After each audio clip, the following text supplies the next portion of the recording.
A client of mine asked me a question yesterday, and it was, how do I sit with my emotions when I have spent my entire life suppressing them just to survive? Yeah, that's a no-duh.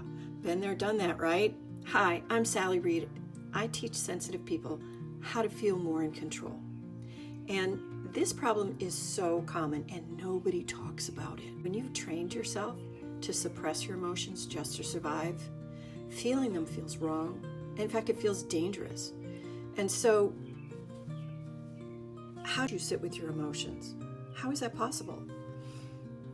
There is a trick, and let me tell you. You know those feelings that you bring up all the time that I call them shillelagh moments, that you just pound yourself in the head with them all the time?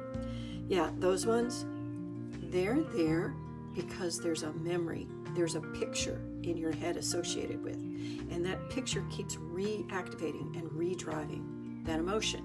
You may notice that when you're in talk therapy, that emotion really triggers and it takes a little while for it to calm back down.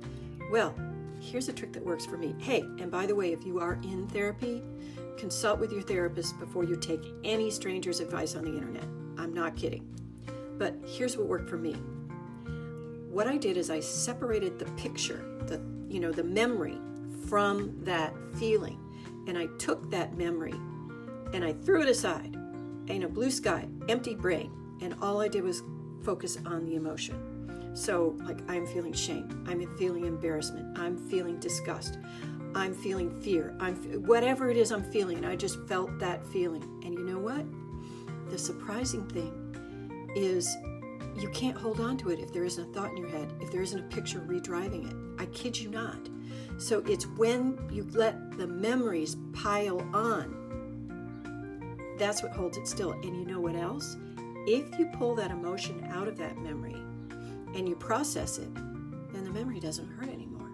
It's no longer a weapon you can use against yourself. This was the biggest revelation for me. So try it. And if you want my help, that's what I specialize in. Like I said, I've got the flashlight and the compass. Look at my profile. And I suggest starting with a clarity session. I'd love to help you unravel that crap so you can be comfortable in your own skin.